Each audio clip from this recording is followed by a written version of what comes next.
আমি রিতম আর আপনাদের প্রত্যেককে স্বাগত জানাই আমার এই চ্যানেলের আরেকটা নতুন ব্লগ দেখার জন্য। আমি এখন দাঁড়িয়ে আছি আপার শিটং এ, আর এই পিছনে আমার শিটং এর হোমস্টে বা বলতে পারেন শিটং এর থাকার জায়গা।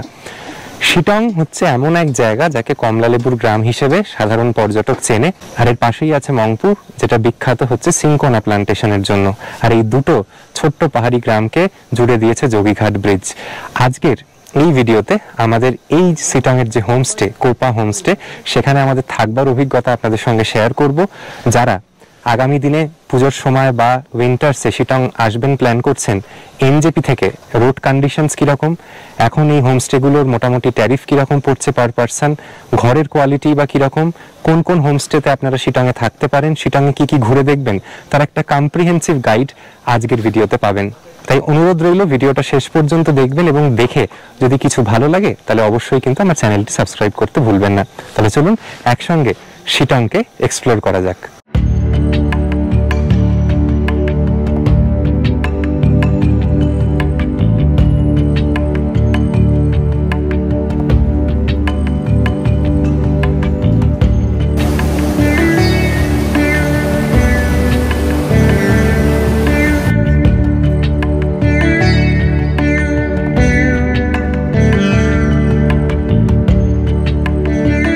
দিনটা ছিল 13ই জুন 2024।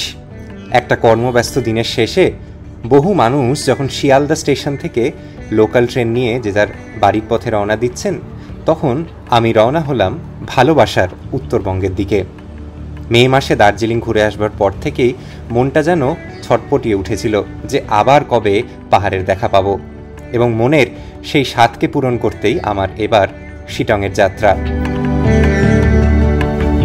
এর আগে বহুবার উত্তরবঙ্গে যাওয়ার সুযোগ থাকলেও কখনো 13149 কাঞ্চনকন্যা এক্সপ্রেসে চড়ার সুযোগ হয়নি।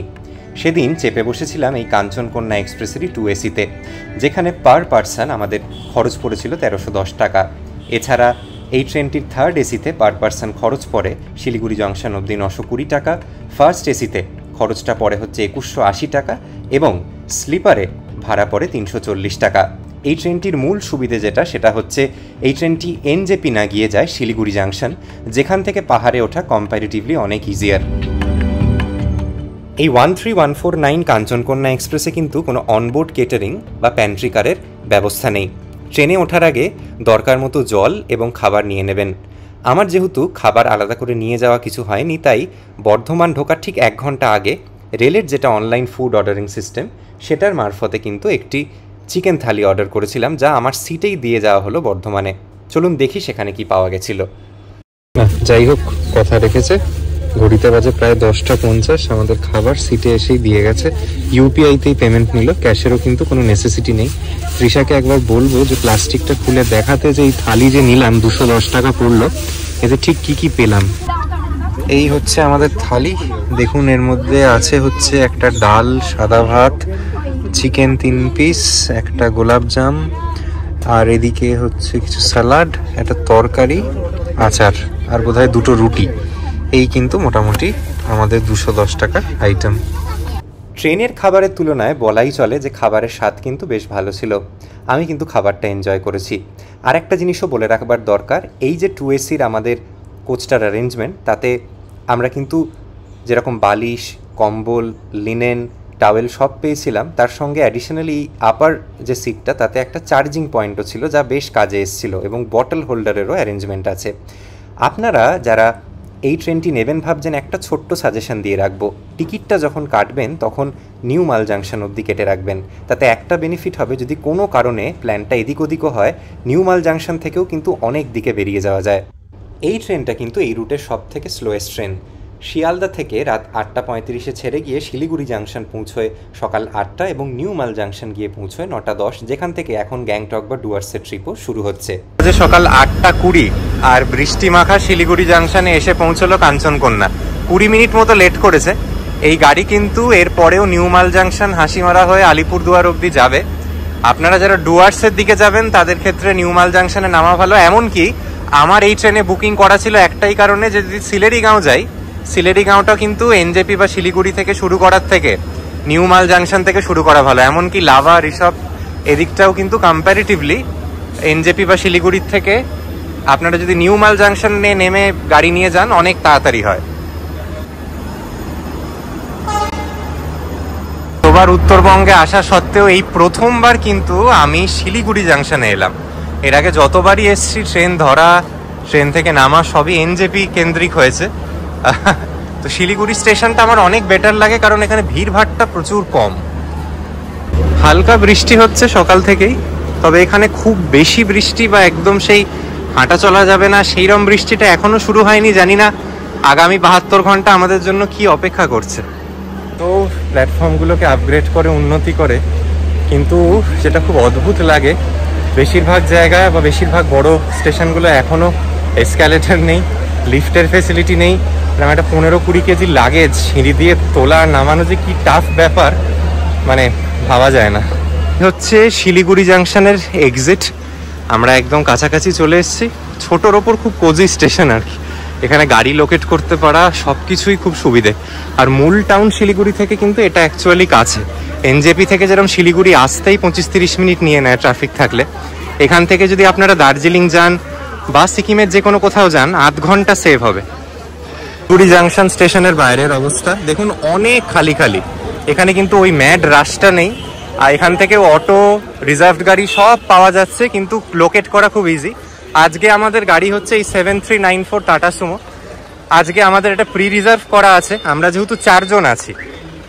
যেরকম বলছিলাম এবার আমরা 2 জন নয়, আছি 4 জন।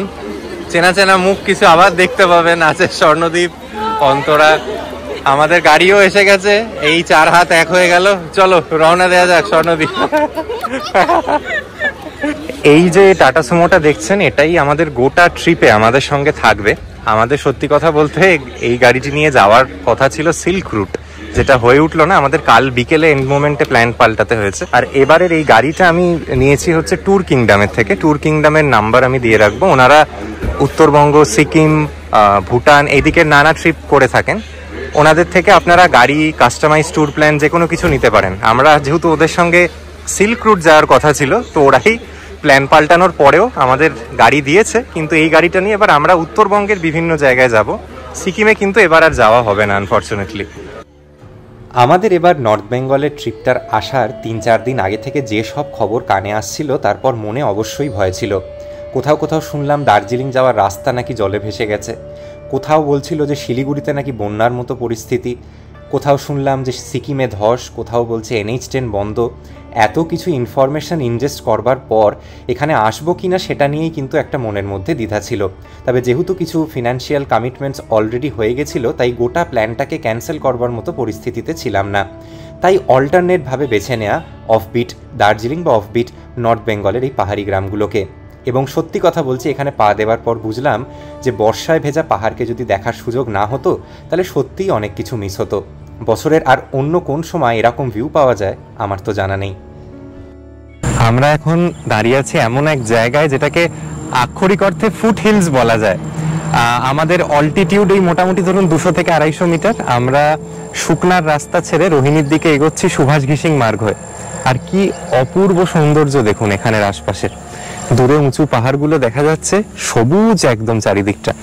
বর্ষায় দেখুন আসার প্লাসেস অ্যান্ড মাইনাসেস তো থাকে, একটা ঝুঁকি অবশ্যই থেকে যায় ল্যান্ডস্লাইড বা বন্যার। কিন্তু আমাদের এই দার্জিলিং এর যে রুটটা সেটা কিন্তু কম্পারেটিভলি অনেক সেফ। এই দিকে ধস নেমেছে বা 3 দিন কেউ দার্জিলিং এ আটকে গেছে এটা চট করে শুনবেন না, কারণ বহু রাস্তা দিয়ে দার্জিলিং ওঠা বা নামা যায়। তার মধ্যে অন্যতম হচ্ছে এই সুভাষ ঘিসিং মার্গ, যা ইভেনচুয়ালি রোহিণীর দিকে নিয়ে যায়। এখানের প্রাকৃতিক সৌন্দর্য যে কোনো মানুষকে মুগ্ধ করবে।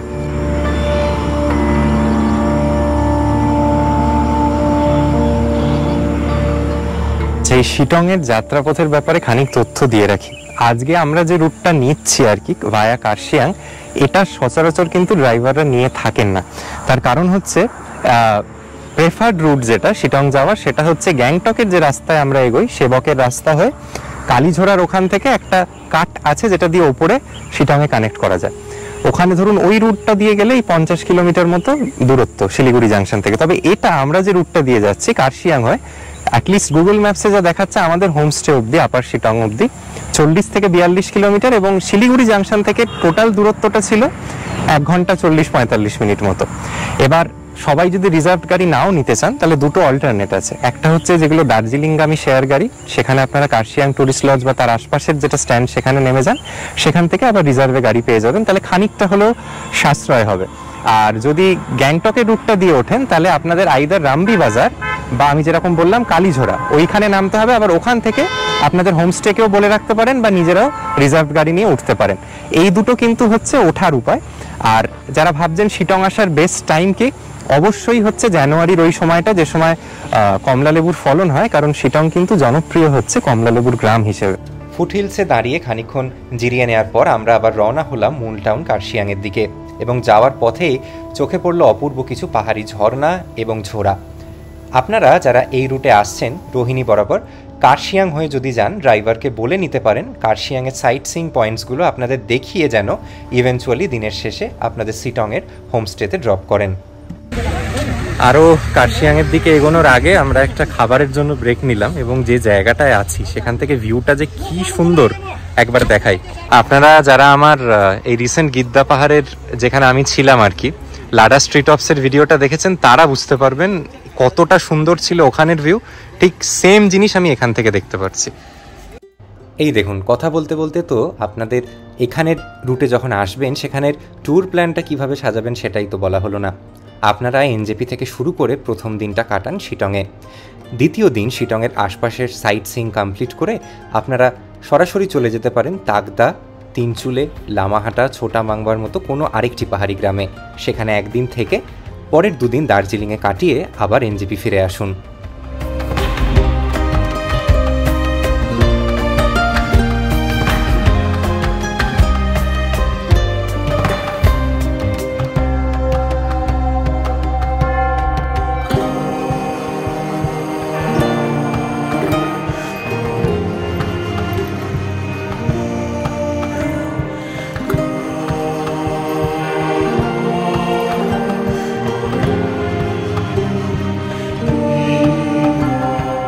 আমরা এখন এসছি হচ্ছে ডাউ হিলে। আমি আগের মাসে যখন এসছিলাম এই চত্বরে, তখনও কিন্তু এই সমস্ত জায়গা আমাদের ঘোরা। এখানে এখন যেটা ওই মূল চার্চের এরিয়া, সেখানে তো আগের বারই এসে বলছিলাম এখন আর এন্ট্রি অ্যালাউড নেই। এই স্কুলটা অনেকে দেখতে আসে। তবে এই হচ্ছে ডাউ হিলের স্কুল। দেখুন অনেক বাচ্চাদের এখন ছুটি হচ্ছে, সব মা বাবারা নিতে এসছেন। প্রচুর কোলাহল। এই সময়টা তো নিরিবিলি একদমই মনে হচ্ছে না কিছু।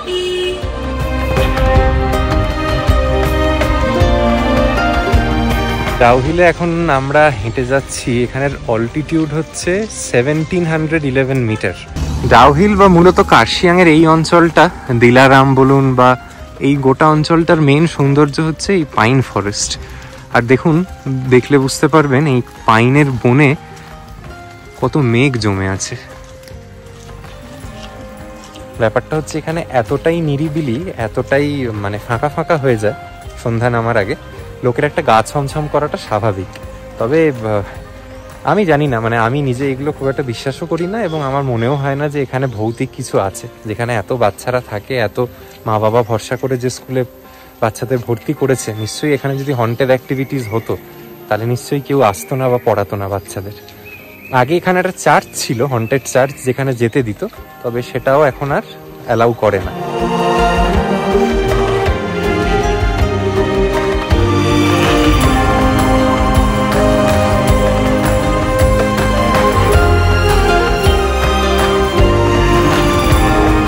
কার্শিয়াংয়ের ডাউ হিলে খানিক সময় কাটিয়ে আমরা সরাসরি রওনা হয়েছিলাম চিমনি হেরিটেজ পার্কের দিকে।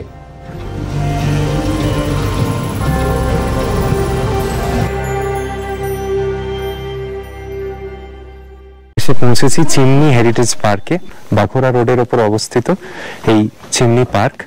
এখানে ব্রিটিশ আমলের একটা চিমনি আছে। আর দেখুন এখানে একটা আই লাভ চিমনির ফটো পয়েন্ট করা আছে, আর নিচে এখানে প্রচুর ছোটখাটো খাবার দোকান টোকান আছে। আপনারা বলে রাখি যে আমার তো এই দেখছেন এত ঘোরাঘুরি করছি, আসলে আমরা যেভাবে আজকের প্যাকেজটা বুক করেছি সেটা হচ্ছে যাওয়ার সময় কার্শিয়াং হয়ে কার্শিয়াংয়ের আশপাশে সাইট সিইং পয়েন্টসগুলো কভার করে তবে আমাদের হোমস্টেতে ড্রপ। এবার আমার ব্যক্তিগত অভিমত, যেটা আমি বারবারই বললাম, যে শিটংয়ের যে রাস্তা দেখে এসেছি সেখানে ছোট গাড়ি নিয়ে যাওয়াটা আমার মনে হয় খুব একটা ভালো ডিসিশন হবে না। তাই আপনারা এরকম বড় গাড়ি নেবেন, তারা ওই 1000 টাকা মতো নিতে পারে এইটা করার জন্য। শিটংয়ে সাইট সিইং এর কিন্তু আলাদা রেট আছে, সেখানে আবার 1500-2000 টাকা খরচ পড়তে পারে। তবে আমরা যেহেতু এটা গোটাটা ট্যুর কিংডমের সাথে করছি এবং আমাদের খানিক টাকা অ্যাডভান্স দেওয়া ছিল সিল্ক রুটের থেকে, তাই আমাদের end of the day 3 night 4 ডেজের পর ঠিক কত খরচ হবে সেটা ধীরে ধীরে আপনাদের জানাতে পারবো। তবে এখন আমাদের এই অ্যাডভান্স থেকেই কাটছে বলতে পারেন। আর আমরা যেহেতু 4 জন আছি, আমাদের কিন্তু পার হেড খরচটা অনেকটা কম হচ্ছে। যদি 2 জন আসেন এরকম বড় গাড়িতে ঘোরেন, তাহলে খরচটা কিন্তু খুব ভালোই হয়। কারণ আমরা যে হোমস্টেগুলোয় উঠছি সেগুলোতেও ধরুন পার ডে 1500 থেকে 1600 টাকা এক একজনের খরচ। এরপর গাড়ি, সাইট সিইং, খরচটা খারাপ হয় না। 2 নাইট 3 ডে শিটং করলেও আমার আন্দাজ বলে 12 থেকে 15,000 টাকা খরচ হতে পারে যদি বড় গাড়িতে করেন সাইট সিইং সমেত। বাট লেটস সি আমাদের কি হয়, আমরা ইভেন্চুয়ালি কত পে করি সেটা জানাবো। আর এই রকম ট্রিপ, নর্থ বেঙ্গলের কাস্টমাইজ যদি ট্রিপ প্ল্যান করতে চান, তাহলে ট্যুর কিংডমের সঙ্গে যোগাযোগ করতে পারেন। শান্ত নিরিবিলি চিমনি হেরিটেজ পার্কে কিছুক্ষণ সময় কাটিয়ে আমরা রওনা হলাম শিটংয়ের পথে, এবং এই রাস্তা যায় মাহালদিরামের মধ্যে দিয়ে। তবে আপনাদের একটা জিনিস অবশ্যই বলে রাখা দরকার, এই পয়েন্টটায় যদি আপনারা পৌঁছে যান, এর পর থেকে যে রাস্তা বাঘোড়ার পর থেকে স্পেশালি শিটং অবধি, তা গোটাটাই ভাঙাচোরা এবং খারাপ। এত খারাপ অভিজ্ঞতা হয়েছে এই রাস্তায় আপনাদের। আগের বার শিটং এসেও যেরকম খারাপ রাস্তা পেয়েছিলাম, এবারও দেখছি রাস্তার অবস্থা একই রকম। তাই জন্য একটাই সাজেশন থাকবে, যারা গাড়ি নেবেন ভাবছেন, এই রাস্তার অবস্থা দেখে নিন। এখানে কিন্তু ছোট গাড়ি নিয়ে আসা একেবারেই উচিত হবে না। আমাদের টাটা সুমোতে বসেই কোমর ধরে যাওয়ার মতো অবস্থা হচ্ছে। বাগোড়ার পর থেকে গোটা রাস্তাটাই কিন্তু এরকম ভাঙাচোরা এবং খানাখন্দে ভর্তি। রাস্তার অবস্থা দেখুন, লাস্ট 30 মিনিট ধরে শুধু এই চলছে। তাকে রাস্তা বলা উচিত নয়, মনে হচ্ছে যেন ধস নামবার পর যেরকম পরিস্থিতি হয় সেরকম। রাস্তার যে এত খারাপ অবস্থা, আর এই কয়েকদিন বৃষ্টির পরে যেন রাস্তা একদম মানে তলানিতে এসে ঠেকেছে। ওল্ড টাউন দার্জিলিং এর প্ল্যান করছেন, তারা ওঠার দিনটা শিটংয়ে 1 নাইট 2 ডেজ থাকতে পারেন। শিটংয়ে কিন্তু একটা রাত্রি এনাফ। এখানে প্রচুর ভালো ভালো হোমস্টে আছে, এখন তো রিসর্টও হয়ে গেছে, যেরকম রিশান কটেজের মতো। তবে আমরা এবার একটা বেশ মিডিওকার জাতীয় হোমস্টেতেই থাকবো, আমরা রিশানে উঠছি না। আর এই জায়গাটা হচ্ছে মাহালদিরাম, যাওয়ার পথেই পড়ে। অসাধারণ চা বাগানের বিউটি, এখানে আপনারা সাইট সিইং করতে আসতে পারেন। আশা করি খুবই ভালো লাগবে। আমি ড্রাইভারকে ইনসিস্ট করছিলাম যাতে মাহালদিরামে আমাদের একটা স্টপ দেয়। আসলে সমস্যা হচ্ছে কি, আমি বারবার পাহাড়ে এসে আমার, আর সত্যি কথা বলতে মোশন সিকনেসের ব্যাপারটা কেটে গেছে। তবে তৃষা, খুশি, ওরা একটু প্রবলেম ফেস করে এখনো। আমার আর স্বর্ণদ্বীপের ঠিক আছে, তাই না চাইলেও বারবার ব্রেক দিতে হচ্ছে। ধরুন আমরা শুরু করেছি সেই 9:45 নাগাদ, এখন ঘড়িতে বাজে প্রায় 12:40, এখনো কিন্তু আমরা পৌঁছইনি শিটং। রাস্তার যে অবস্থা, আরো বোধহয় 1/2 ঘন্টা নইলেই।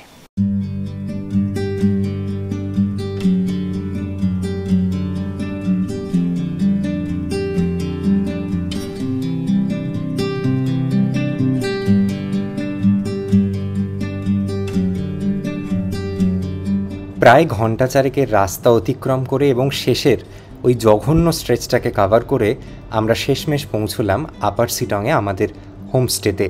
এই হোমস্টেটির নাম কোপা হোমস্টে। এখানের এবার সমস্ত ডিটেলস আপনাদের সঙ্গে শেয়ার করছি। ঘন্টা চারেকের হরিবল রোড কন্ডিশনস অতিক্রম করে আমরা শিটংয়ে পৌঁছলাম।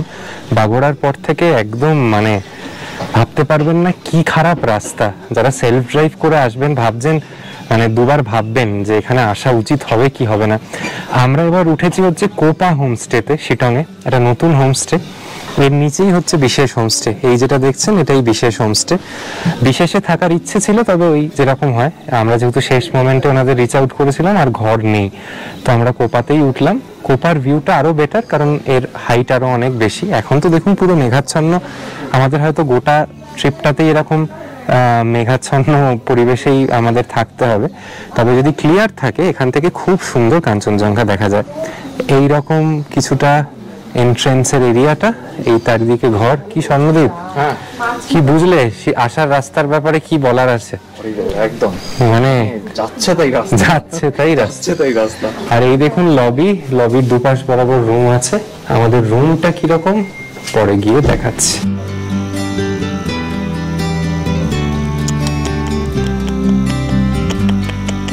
এই হচ্ছে আমাদের শিটংয়ের কোপা হোমস্টের রুম। আমাদের এই রুমটার নাম হচ্ছে সোনাখারি, আর স্বর্ণদ্বীপরা যেটা আছে সেটার নাম নাইট কুইন। দুটোর থেকেই কিন্তু সামনে ভিউ আছে, পাহাড়ি ভিউ, আর খুব সুন্দর কাঠের উডেন কাজ দিয়ে এখানে ডেকোরেশন করা। বিশেষ হোমস্টের মতো ন্যাচারালি এটা অত পপুলার বা এটার নাম নেই যেহেতু নতুন হয়েছে, বাট ডেকরটা খুব সুন্দর। চলুন একবার ডিটেলসে ঘরগুলো ঘুরিয়ে দেখাই। আর এই দুটো যে কিং সাইজ বেড, তার মাঝখানে হচ্ছে একটা সাইড টেবিল যেখানে দুটো চার্জিং পয়েন্টের ব্যবস্থা আছে। আর এখান থেকে খুব সুন্দর ভিউ, এটা পরে আসছি। এদিকে দুটো বসবার জায়গা, টেবিল সমেত। এখানে একটা ওই আমরা যেটাকে আলনা বলতাম সেরকম জিনিস। ওয়ার্ড্রোব এই ঘরে কিছু নেই, তবে আপনাদের জামা কাপড় এখানে আপনারা ঝুলিয়ে রাখতে পারেন। আর এই দিকটা হচ্ছে বারান্দার অংশটা যেটা, সেইখানে এখান থেকে দেখুন দারুণ কিছুটা ভিউ। নিচে আস্তে আস্তে ক্লিয়ার হচ্ছে। এই দিকটাই হচ্ছে বিশেষ হোমস্টে। আর আমাদের এই জানলা থেকে মোটামুটি এরকম ঘরটার ভিতরটা লাগছে। এটা হচ্ছে এখানের ওয়াশরুম। এমনি ওয়াশরুমটা বেশ বড় সড়ই আছে, দেখুন ওয়েস্টার্ন টয়লেটের ব্যবস্থা, গিজারের ব্যবস্থা, একটা বড় আয়না। আর এমনি ওনারা টাওয়েলস বা কিট কিন্তু আলাদা করে বললে প্রোভাইড করছেন। তবে ঘরে আসার পর ছিল না, আমাদের ঘরে আসার পর কিন্তু সত্যি কথা বলতে আমরা কিছু জায়গায় ময়লাও দেখতে পেয়েছি। ওনাদের বলার পর পরিষ্কার করলো। ওনারা বলছিলেন এই রুমগুলো বন্ধ ছিল, আমি ঠিক জানি না, তবে এটা তো এক্সপেক্টেড নয়। ন্যাচারালি আমরা কেউ চেক ইন করছে যখন ওনারা জানেন, তখন সেটাকে পরিষ্কার পরিচ্ছন্ন রাখাটা বোধহয় দায়িত্ব। এত সুন্দর এত বড় ঘর, আমার একটু ল্যাক অফ ক্লিনলিনেস মনে হয়েছে, মানে গোটা রিসোর্টটার ক্ষেত্রে। কটেজ রুমস, চলুন একটা খালি আছে দেখিয়ে দিই আপনাদের। আমাদের সম্ভবত একসঙ্গে অ্যাকোমোডেট করবার জন্য ওনারা এই কটেজ রুমগুলো দেননি, তবে যারা কটেজে থাকবেন ভাবছেন তাদের কিরকম কি ফেসিলিটিস হবে দেখে নেওয়া যাক। এখন আছে দোলনার ব্যবস্থা, এবং এগুলোর হচ্ছে একদম ফ্রন্ট ভিউ রুম আর কি। কটেজের রুমগুলো খুবই সুন্দর লাগছে, চলুন দেখা যাক। কটেজ রুমগুলো আয়তনগতভাবে একটু ছোট, তবে এইরকম কিছুটা লেআউট। ওই রকমই দুটো কুইন বেড, একটা আলনা, তার সঙ্গে লাগোয়া বাথরুম। বাথরুমগুলো ছোটোর ওপর। আমাদের ওভারঅল ঘর বা বাথরুমটা অনেকটা বড়, তবে এই রুমগুলো কম্প্যারিটিভলি ওয়েল মেনটেন্ড এবং somehow better well lit up. আমার এগুলো ভালো লাগছে আর কি। আমার ওপরের মানে আমাদের ওপরের ঘরগুলোর থেকে এটা আমার বেটার লাগছে। কটেজ পেলে কটেজেই থাকবেন। সামনে একটা বসবার মতো ব্যবস্থা আছে। আর একটা 3 বেডের রুম আছে, সেটাও চলুন একবার দেখি। কটেজ আসলে দুটো খালি নেই, তাই আমরা পাশাপাশি কটেজে দুটো থাকতে পারবো না। এই হচ্ছে 3 বেডের রুমটা, এটাও খুবই সুন্দর। এটাও খুবই সুন্দর, আর যে কজন মানুষ এসেছি সেই হিসেবে অনেকটা বেটার। এখানে দেখুন একটা সিঙ্গেল বেড, ডাবল বেড, এদিকেও লাগোয়া টয়লেট, এবং টয়লেটটা খুব সুন্দরভাবে মানে বানানো। এই হচ্ছে এগুলো লাগোয়া ওয়াশরুম, খুবই সুন্দর। এবং আমার সব থেকে যে কটা রুম দেখলাম, আমার এই 3 বেডেড রুমটাই কিন্তু সব থেকে ভালো লেগেছে, বেটার দ্যান ইভেন দি কটেজেস। যাই হোক, আমাদের যেহেতু কটেজ রুমসগুলো বেটার লেগেছে, তাই আমরা এখানে শিফট করে এলাম। এগুলো আরেকটু আমাদের কোজি এবং কি বলবো, বেশি লাইট ঢুকছে বলে হয়তো বেটার লাগছে। আর এর সামনেটা একটা বসবার জায়গা আছে, দোলনা আছে, এখান থেকে ভিউটাও খুব সুন্দর। ওই জন্য আমরা এখানে শিফট করে গেলাম। এটার সঙ্গে লাগোয়া বাথরুমটা একটু দেখিয়ে দিই। ওটার মতো অতটা বড় না হলেও এটা আরো অনেক ফ্রেশ আছে, অবশ্যই দেখেই বুঝতে পারবেন। অনেকটা বেটার, বড় সড়ো পরিষ্কার বাথরুম, গিজারও আছে। আমার সব মিলিয়ে এই রুমটা, ওইটাকে যদি আমি 7.5 দিই, এটাকে 8 তো দেয়াই যায়, 8 8.5। এই রুমটাতে যেটা দেখছি কিন্তু ইলেকট্রিক কেটেলেরও ব্যবস্থা আছে, যেটা পাহাড়ে এসে বহু মানুষের দরকার হয়। এটা খুব বেয়ার মিনিমাম নেসেসিটি আমি মনে করি। তো ইলেকট্রিক কেটলিরও কিন্তু এখানে ব্যবস্থা আছে।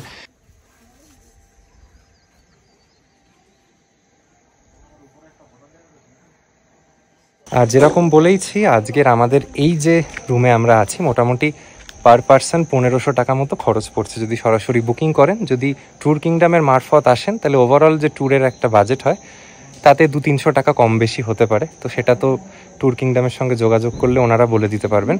আর আমাদের কমপ্লিমেন্টারি যে যে জিনিসগুলো আছে, তার মধ্যে অবশ্যই লাঞ্চ আছে।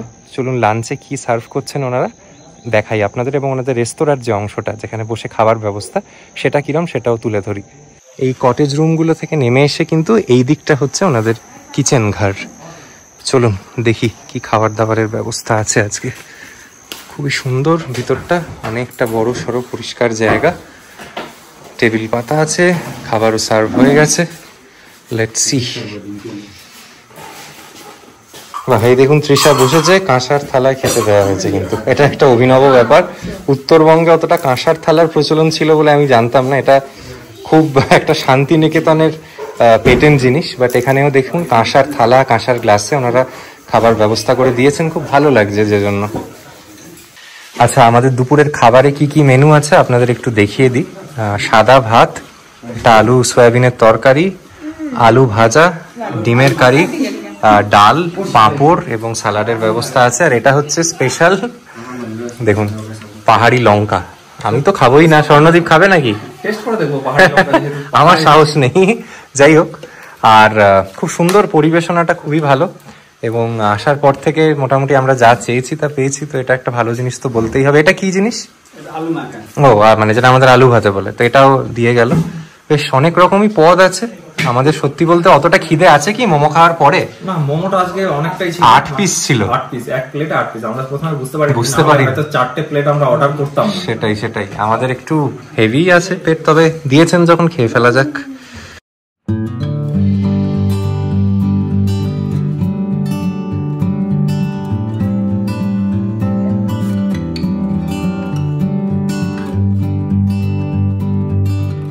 ইন্টারনেট কানেক্টিভিটির ব্যাপারটা বলে দিই, এনাদের কিন্তু ওয়াইফাইয়ের ফ্যাসিলিটি আছে, তবে সেটা খুব একটা স্ট্রং আমার মনে হলো না। তবে এয়ারটেল বা জিওতে সেলুলার রিসেপশন কিন্তু ভালো, ফোন আসছে ফোন যাচ্ছে। এতটা রিমোট এরিয়া, ইন্টারনেটও 5G চলছে এয়ারটেলে, তো অসুবিধা হচ্ছে না সেই অ্যাসপেক্টটায়।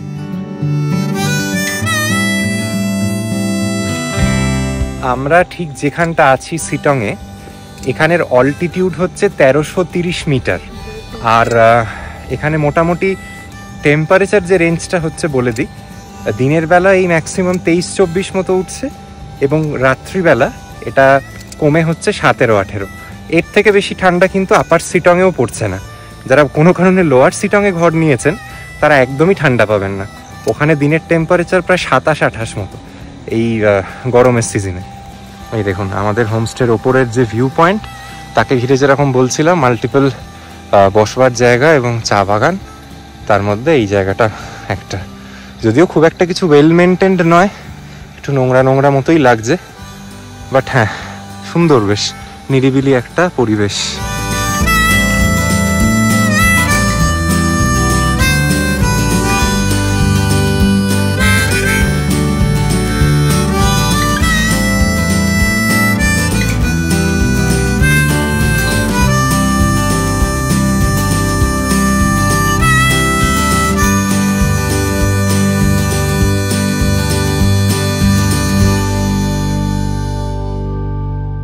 এখানে যে প্যাকেজে এসছি পার পার্সন 1500 বা 1600 টাকার এই যে রেটটা আপনাদের বললাম, তার মধ্যে বিকেলবেলা ওনারা অফার করেন হচ্ছে চা, তার সঙ্গে ভেজ পকোড়া। তবে আমরা নিজেরা বাড়তি টাকা দিয়ে চিকেন পকোড়া 400 টাকা করে, আর কফিটা সম্ভবত 40 টাকা করে মানে কাপ, আমরা সেটা নিয়েছি। এটা কিন্তু বেস ট্যারিফের মধ্যে ধরা নেই। আপনারা যদি নিজেরা কাস্টমাইজ করে খেতে চান সেই অপশান আছে, ওনাদের বলে দিতে হবে দুপুরের মধ্যে। আর যারা ভাবছেন বারবিকিউ করা যায় কিনা, বারবিকিউ করা যায়, তবে এই বর্ষার মরশুমে ওনারা সেটা করেন না। বুঝতেই পারছেন যেহেতু বাইরে আউটার এরিয়ায় করার মানে নিয়ম, এখানে সেটা এখন সম্ভব হচ্ছে না বর্ষার জন্য।